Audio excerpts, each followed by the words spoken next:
जब भी पाकिस्तान के अंदर कोई भी इंटरनेशनल इवेंट होता है, इंडिया को तकलीफ होती है, उसका पेट खराब हो जाता है और उसके साथ साथ उसका दिमाग भी खराब हो जाता है। इंडिया जेनोसाइड कर रहा है अपने ही मुल्क में मुसलमानों के खिलाफ, अपने लो कास्ट हिंदुओं के खिलाफ, अपने ही जो है क्रिश्चियंस के खिलाफ। तो इंडियन आर्मी चीफ, ये वीडियो स्पेशली आपके लिए, और आपकी आर्मी रेपिस्तान है। आपकी आर्मी के अंदर आपकी ऑफिसर्स के साथ रेप हो रहे हैं, आपकी आर्मी के ऑफिसर्स टेररिज्म के अंदर इन्वॉल्व है, आपका प्राइम मिनिस्टर एक सिटिंग दहशतगर्द है जिसको अमेरिका में बैन था की एंट्री के ऊपर क्योंकि वो एक दहशतगर्द डिक्लेयर था। अस्सलाम वालेकुम ख़वातीन और हज़रात, आज हम बात करेंगे इंडियन आर्मी चीफ की स्टेटमेंट के बारे में जो उन्होंने कहा है कि Pakistan epic centre of terrorism है, और मैं आज उनको रिप्लाई देना चाहता हूं सम फैक्ट्स और प्रूफ के साथ जिसको वो भी और पूरी दुनिया में कोई भी शख्स डिनाई नहीं कर सकता, इवन इंडियंस डिनाई नहीं कर सकते। तो मेरी ये एक रिक्वेस्ट है, जितने भी इंडियंस ऑफ कोर्स ये वीडियो देखेंगे, आप लोगों ने जितनी भी मैं बातें करूंगा आपने एक दफा जाके गूगल पर उनको सर्च जरूर कर लेना है और नीचे कमेंट्स में गालियां या कोई भी अपनी बकवास लिखने से पहले आपने मेरी सारी जो बातें हैं उनको सर्च करना है। और ये एक पाकिस्तानी प्रोपेगेंडा नहीं है, unlike Indian propaganda. Indian army chief की जो स्टेटमेंट है वो स्टूपिड है, वो लेम है, वो फैक्ट से और ट्रुथ से बहुत दूर है। और पाकिस्तान को एपिक सेंटर ऑफ टेररिज्म कहने वाले इंडियन आर्मी चीफ जो है इस वक्त मेरे ख्याल से बुखला गए हैं, या वो पागल हो गए हैं, या उन्होंने नींद की गोलियां बहुत ज्यादा खा ली हैं। अब मैं आपको सिर्फ फैक्ट स्टेट करता हूं, सिर्फ फैक्ट स्टेट करूंगा आज की इस वीडियो के अंदर। मेरे पास एक लिस्ट है और इस लिस्ट के अंदर वो इंडियन टेररिस्ट हैं या वो इंडियन स्पाइज हैं जिनको बैरून मुल्क जो है वो पकड़ा जा चुका है। इसमें सबसे पहले जो नाम आता है कुलभूषण यादव का, 2016 में पाकिस्तान के अंदर दहशतगर्दी को सपोर्ट और स्पॉन्सर करते हुए पकड़े गए थे।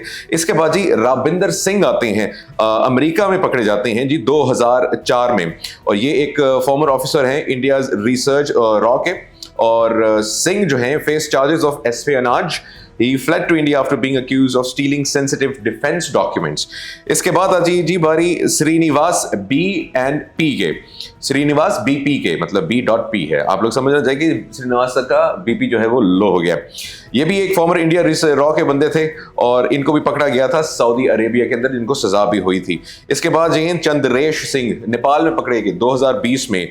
मनोज साहब पकड़े गए जी UAE के अंदर 2019 के अंदर। फिर एक और बहुत सारे इंडियन एजेंट्स हैं जो कि पाकिस्तान में दहशतगर्दों को सपोर्ट करते हुए पकड़े गए थे, ठीक है जी। राघवेंद्र साहब पकड़े गए थे जी 2018 में श्रीलंका में, और ये एक providing development to local terror groups, ठीक है जी। और ये श्रीलंका के अंदर जो लोकल टेरर ग्रुप्स थे उनको सपोर्ट कर रहे थे। N. रामेश मालदीव्स में पकड़े गए थे ईयर जी 2021। Ramesh was arrested for working with local operatives and collecting sensitive information on democratic movements in the Maldives. फिर आते जी राकेश शर्मा की बारी आती है, और अगेन राकेश शर्मा जो है ये भी गिरफ्तार हुए थे। इसके बाद जी इंडिया के जी नेवी की इंटेलिजेंस स्लीपर्स हैं, इंटरनेशनल वाटर्स के अंदर जो हैं वो वहाँ पे पकड़े गए थे, और अगेन वहाँ पे दहशतगर्दी और जितना ये जो ये जिस चीज़ के बारे में मशहूर है उस चीज़ को करते हुए पकड़े। गीता शर्मा जी बांग्लादेश के अंदर पकड़ी गई थी जी साल 2022 में, accused of espionage related to regional unrest and the activities of separatist groups, ठीक है जी। गीता शर्मा जी बांग्लादेश के अंदर सेपरेटिस्ट मूवमेंट्स को और वहां पे टेरर को फ्यूल करते हुए पकड़ी गई थी। फिर यूरोप के अंदर पकड़े गए, आप यूके के अंदर पकड़े गए, फ्रांस के अंदर पकड़े गए, ऑस्ट्रेलिया के अंदर पकड़े गए, कतर के अंदर पकड़े गए, अभी रिसेंटली कनाडा के अंदर पकड़े गए, अमेरिका के अंदर पकड़े गए। वेरी इंटरेस्टिंग है कि इंडियन आर्मी चीफ जो है पाकिस्तान को एपिक सेंटर ऑफ टेरर कहते हैं, और ये सारे फैक्ट्स मेरे ख्याल से उनकी नजरों से दूर हैं या उनको इग्नोर कर रहे हैं, और वो बॉलीवुड का प्रोपेगेंडा चला रहे हैं। अब मैं बात करता हूं, ये तो वो लोग हैं जो कि मैंने कुछ नाम बताए आप लोगों को जो दहशतगर्दी करते हुए पकड़े गए मुख्तलिफ ममालिक के अंदर, ठीक है जी। अब बात करते हैं India's role in foreign assassinations. India's role in foreign assassinations. Leaked intelligence reveals India's raw targeted dissidents like Khalistani and Kashmiri activists abroad. India is known to murder and target activists across the world. अभी Canada के अंदर भी उन्होंने Khalistani movement के leader को मारा, Kashmiri leaders को मारा। इसी तरीके से मणिपुर है, नागालैंड है, और बहुत सारी इंडिया के अंदर स्टेट्स हैं जिसकी 38 तो इंडिया के अंदर स्टेट्स है जो कि दहशतगर्द इंडिया से जो है आजादी तलब कर रही हैं, आजादी मांग रही है। ये तो इंडिया अपनी बात करे। India's Israeli playbook. India appears to mirror Israel's tactics of foreign assassination similar to operations against Palestinians and Iranians. जहां पे इसराइल फलस्तीन के अंदर जेनोसाइड कर रहा है, बिल्कुल उसी तरह से जो है इंडिया के अंदर से जो है इंडिया के अंदर जेनोसाइड कर रहा है, अपने ही लोगों के साथ जेनोसाइड कर रहा है। और इस जेनोसाइड के ऊपर मैं आऊंगा। इंडिया जेनोसाइड कर रहा है अपने ही मुल्क में मुसलमानों के खिलाफ, अपने लो कास्ट हिंदुओं के खिलाफ, अपने ही जो है क्रिश्चियंस के खिलाफ, और भी जितनी माइनॉरिटीज हैं उनके खिलाफ। ये इंडिया खुद अपने मुल्क के अंदर अपने ही लोगों की मस्जिदों को आग लगा रहा है, उनको जला रहा है, और वहां के चर्चेस को जला रहा है। और ये बात करती हैं दहशतगर्दी की। इंडिया खुद अपने मुल्क के अंदर दहशतगर्दी कर रहा है और बैरून मुल्क भी दहशतगर्दी कर रहा है। बहरहाल let me come back to the facts, ठीक है। इंडिया की स्टेटमेंट ने, इंडियन आर्मी चीफ की स्टेटमेंट ने मुझे जरा जोश दिलाया। मैं कहा जरा मैं आपको आईना दिखाऊं। लाहौर ब्लास्ट हुआ था, अगर आप लोगों को याद हो, 2021 के अंदर लाहौर में ब्लास्ट हुआ था।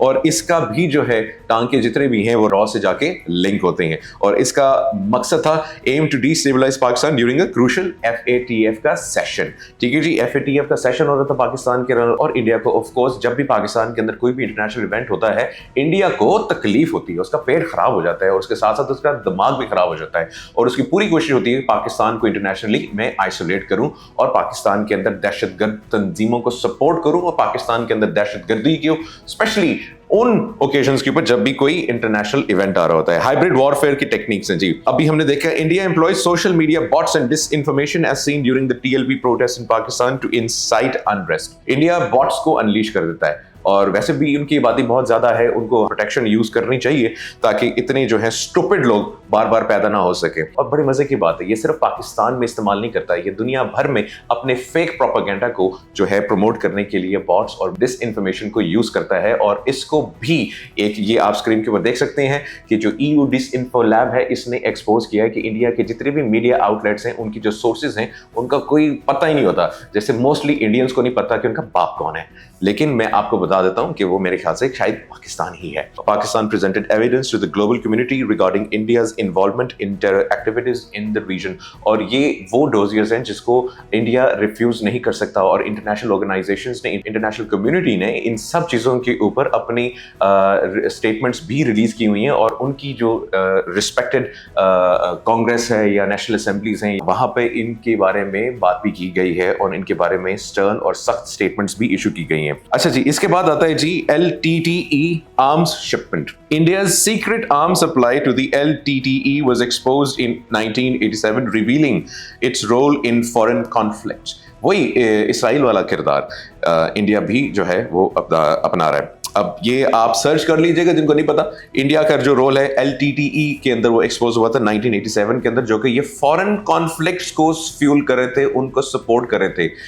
अब आप ये इंटरनेशनल टेररिज्म जो है इंडिया जो कर रहा है, ये एक और उसका फैक्ट आप लोगों के सामने एक्सपोज हुआ है।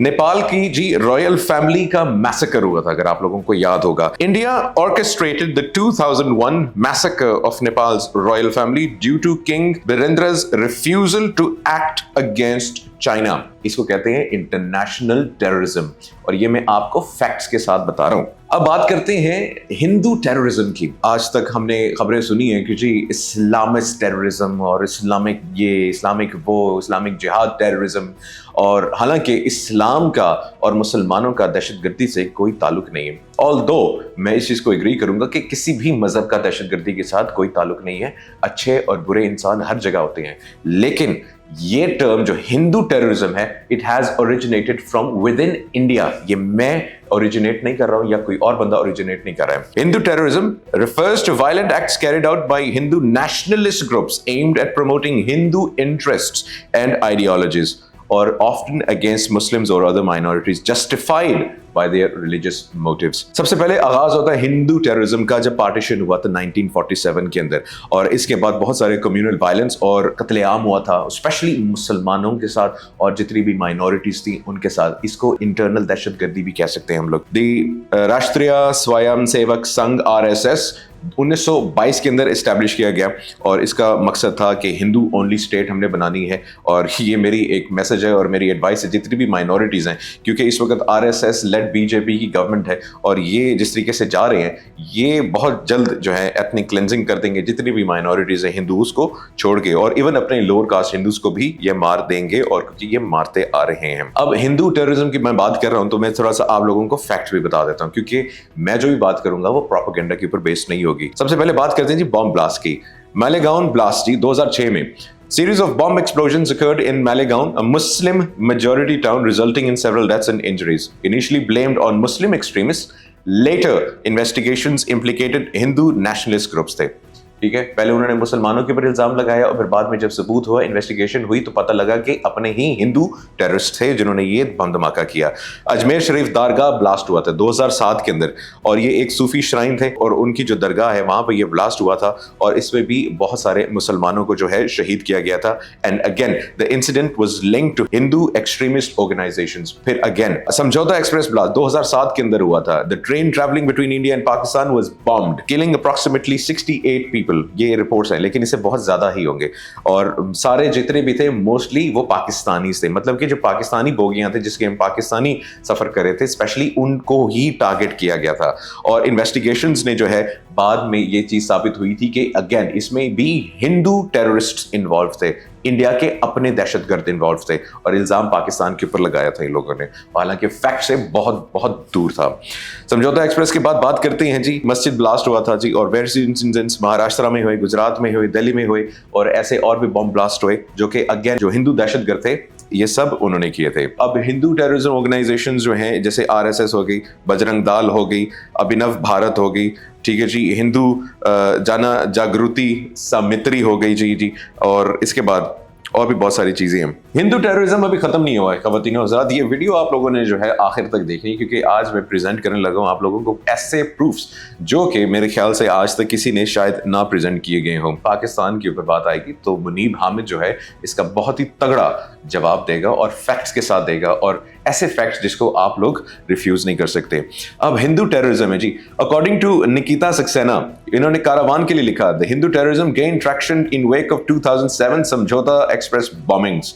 ठीक है जी, 2008 के मालेगांव ब्लास्ट हुए थे। और prominent reference to Hindu terrorism was made by Indian National Congress member Digvijay Singh 2007 के अंदर। ये आप स्टेटमेंट सर्च कर सकते हैं मेरे प्यारे देखने वालों। 29 सितंबर 2008 को 3 बम धमाके होते हैं गुजरात महाराष्ट्र में, ठीक है जी, और तकरीबन 80 बंदे मर जाते हैं। और इन्वेस्टिगेशन के बाद पता लगा कि एक हिंदू एक्सट्रीमिस्ट ग्रुप है अभिनव भारत जो इसके लिए रिस्पॉन्सिबल थी, और इसके बाद उन लोगों को गिरफ्तार भी किया गया था। इंडियन आर्मी चीफ जो है पाकिस्तान के ऊपर इल्जाम लगा रहे हैं, लेकिन अपने ही ऑफिसर्स को वो भूल जाते हैं और अपनी आर्मी की हिस्ट्री जो है उसको भूल जाते हैं। इंडियन आर्मी ऑफिसर थे प्रसाद श्रीकांत, ठीक है जी, जो इन्वॉल्व थे इन धमाकों के अंदर। अब मैं बात करता हूं इंडिया की जो है यूरेनियम स्मगलिंग के बारे में। जितने भी मेरे ख्याल से इस वक्त काबिल लोग हैं वो इस चीज को समझ सकते हैं कि यूरेनियम कितनी इंपॉर्टेंट है और इसकी सिक्योरिटी उससे भी ज्यादा इंपॉर्टेंट है। लेकिन मैं आपको मजे की बात बताता हूं, the epicentre of rape and terrorism India is also known for a black market of uranium. जी बिल्कुल, अगर आपने ब्लैक में यूरेनियम खरीदना है तो आपको इंडिया की मार्केट से मिल सकता है। बल्कि मैं चाहूंगा यहाँ पे जितनी भी इंटरनेशनल ऑर्गेनाइजेशंस हैं उनको भी इसके ऊपर एक्शन लेना चाहिए, स्पेशली पाकिस्तान को इस चीज को बहुत ज्यादा हाईलाइट करना चाहिए कि जो India is a sponsor of terrorism, लेकिन India is also sponsoring uranium to other people. अब ये अदर पीपल कौन ले रहे हैं ब्लैक मार्केट से? ये दहशतगर्द तंजीमें ले रही हैं। अब आप अंदाजा लगाएं, इस स्टेटमेंट को भी मैं बैक करूंगा with proof. Times of India की रिपोर्ट है 2019 की, और इस आर्टिकल के अंदर बाकायदा लिखा गया है कि एक गैंग को अरेस्ट किया गया था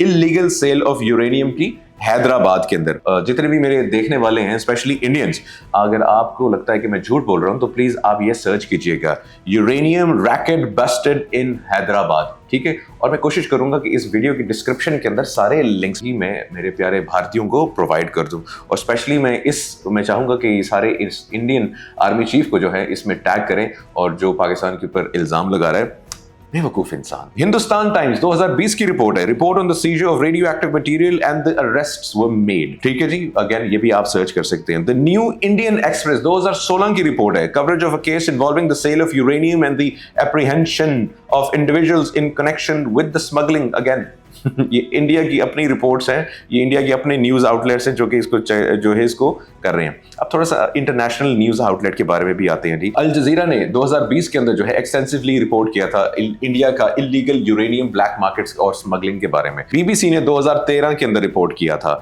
द वायर 2021 के अंदर रिपोर्ट किया था। International Atomic Energy Agency IAEA की रिपोर्ट है कि जी it provides background on the risks associated with nuclear material trafficking valuable for putting incidents into context by India.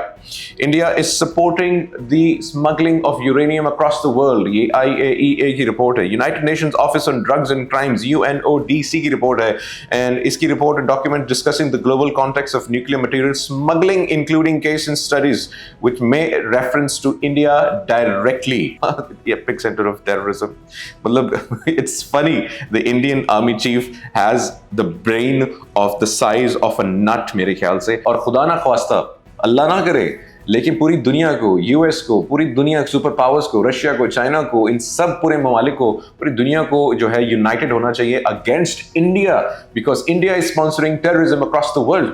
आप इमेजिन करें यूरेनियम की स्मगलिंग हो रही है इंडिया के अंदर। आप इमेजिन करें 1 ग्राम या एक भी पार्टिकल पाकिस्तान से अगर स्मगल होता या पाकिस्तान की किसी राजा बाजार के अंदर बिक रहा होता तो आप इमेजिन करते इंटरनेशनल आउटक्राई कितना होता। इस वक्त तक तो पाकिस्तान के ऊपर शायद इतनी सैंक्शंस लग चुकी होती हैं, इस वक्त वर्ल्ड वॉर 3 का आगाज हो चुका होता। लेकिन इंडिया जिसके बारे में पूरी दुनिया रिपोर्ट कर रही है कि वो स्मगल करी यूरेनियम, इसके बारे में दुनिया खामोश है और ये बहुत बड़ा सवालिया निशान है। Allegations of human rights violations Jammu and Kashmir के बारे में। ठीक है जी, अब जरा बात करते हैं इंडियन आर्मी डिसिप्लिन के बारे में। यहाँ पे सेक्सुअल इंसिडेंट्स होती हैं इस आर्मी के अंदर, विद इन रेप होते हैं, सेक्सुअल हरासमेंट होती है, सुसाइड्स होती हैं और भी बहुत सारी चीजें होती हैं। लेकिन मैं आपको सिर्फ हेडिंग्स में जो है बताऊंगा कि इन लोगों को मसले क्या आ रहे हैं।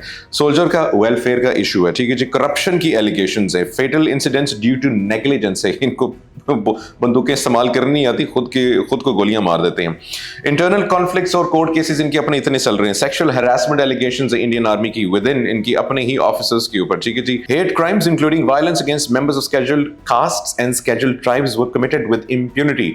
50,000 से ज्यादा लोगों को जो है वो मार दिया गया था जो कि सब कास्ट के थे और 8,000 से ज्यादा इनके खिलाफ जो है क्राइम्स रिपोर्ट किए गए थे। ये थे आदिवासी इंडिया के अंदर, ठीक है जी। कि इस वक्त मणिपुर के अंदर जो है आपको पता है कि क्या हो रहा है और इस वक्त जो है मेरे ख्याल से बहुत ज्यादा हजारों की तादाद के अंदर इन्होंने वहां पे लोगों को कत्ल किया है, वहां पे लड़कियों को रेप किया है, प्रेग्नेंट लड़कियों को जो है उन्होंने वहां पे उनके साथ रेप किया है और उनको काट के फेंक दिया। ये इंडियन फोर्सेस ने किया है। अगेन मेरे प्यारे भारतीयों, आप इसको सर्च करें, आपको फैक्ट्स मिलेंगे। अब एक 2006 की बड़ी पुरानी रिपोर्ट है ह्यूमन राइट्स वॉच की जिसने ये कहा है कि 20,000 से ज्यादा लोगों को जो है 1990 से लेकर 2017 तक मारा गया है, कत्ल कर दिया गया है। किसने कत्ल किया है? इंडियन फोर्सेस ने कत्ल किया। और ये कौन थे? ये सिविलियंस थे। और ये सिविलियंस कौन से? जो कि आजादी मांग रहे थे इंडिया से। 21 जुलाई जो है 1990 को ये एक मैसेकर हुआ था जी और CRPF ट्रूपर्स ने इन लोगों को जो है मारा था, वहां पे कत्ल कर दिया था। हंदवारा मैसेकर हुआ था जी, जकूरा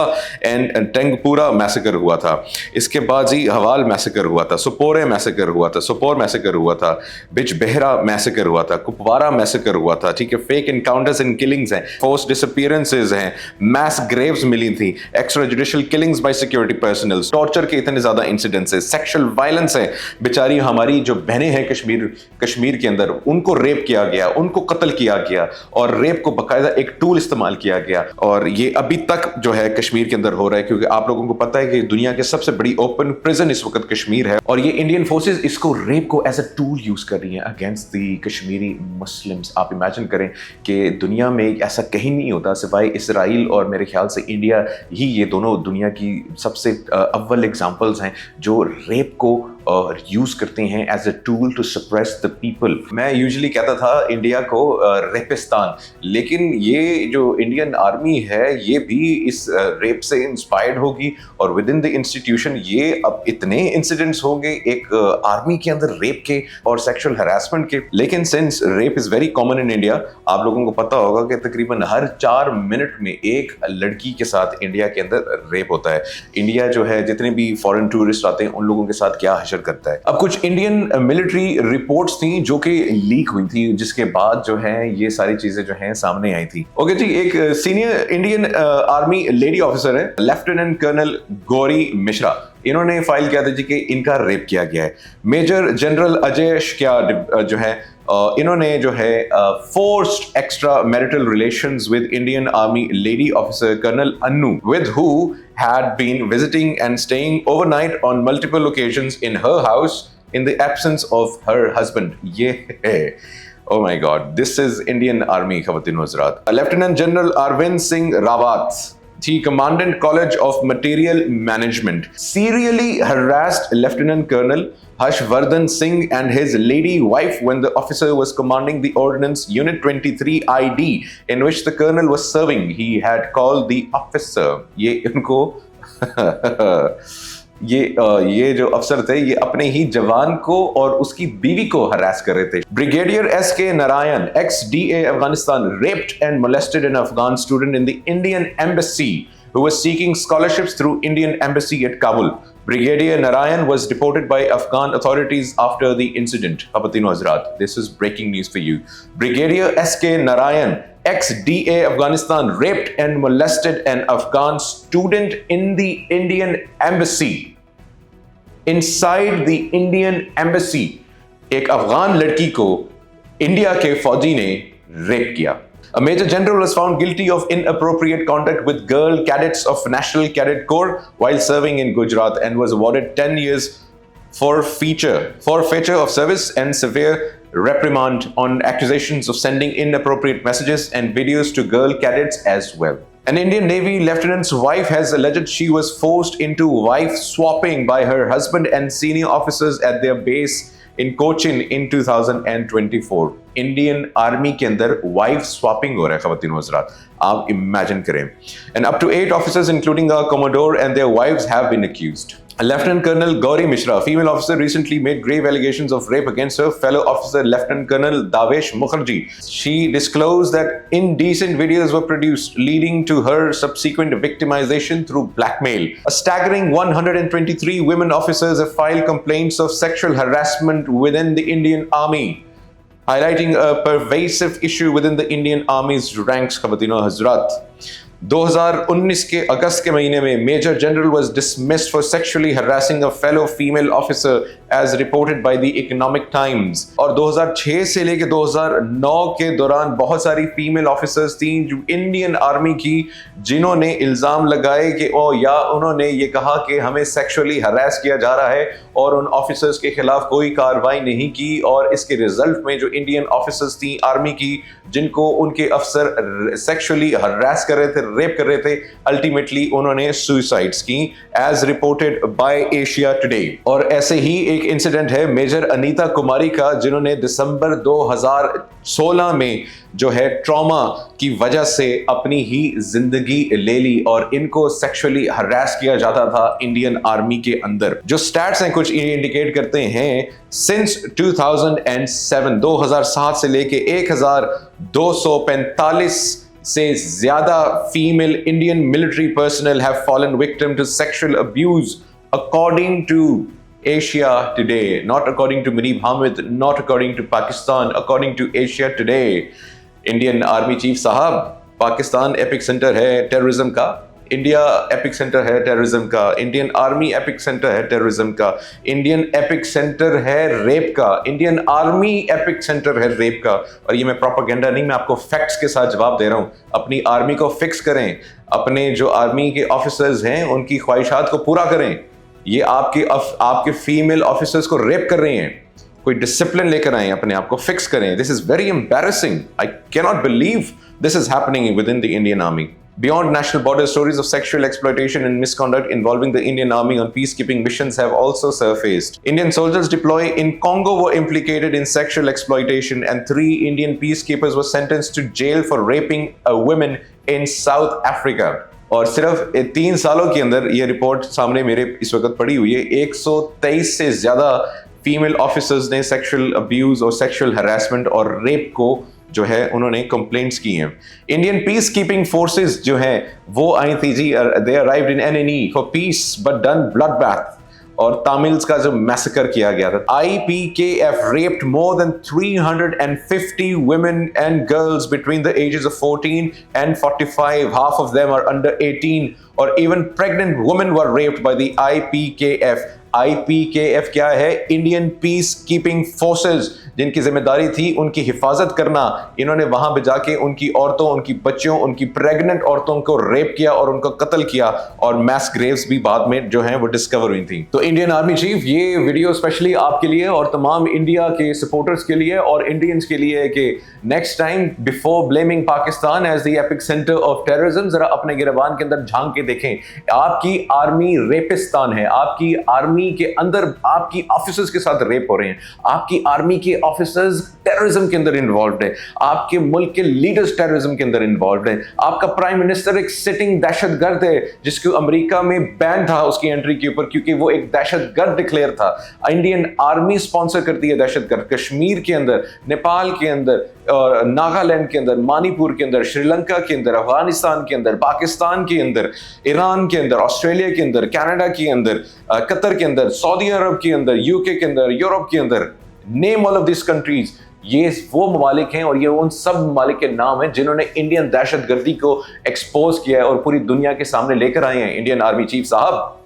तो नेक्स्ट टाइम आपने पाकिस्तान के ऊपर ऐसी कोई बकवास करनी हो तो प्लीज अपने गिरबान के अंदर झांकें, और मेरी आपको यही एडवाइस होगी कि अपनी आर्मी को एज एन इंस्टीट्यूशन बेहतर करें। मैं चाहता हूं कि इंडिया की आर्मी पाकिस्तान की आर्मी की तरह डिसिप्लिन हो, वो पाकिस्तान की आर्मी की तरह जो है ना बहादुर हो। वो अगर उनको तनख्वाह नहीं मिली या उनको रोटी पूरी नहीं मिली या उनको कोई खौफ आ गया उनको या कोई डरावना ख्वाब आ गया तो वो अपने सर में गोली मार के अपनी जिंदगी ना ले लें। इंडियन आर्मी के अंदर सुसाइड्स के बारे में पूरी दुनिया जानती है। मुनीब हामिद और पाकिस्तान का रिप्लाई है इंडिया को और इंडियन आर्मी चीफ को कि next time you speak against Pakistan, make sure your own shoes are tied. Thank you very much for watching.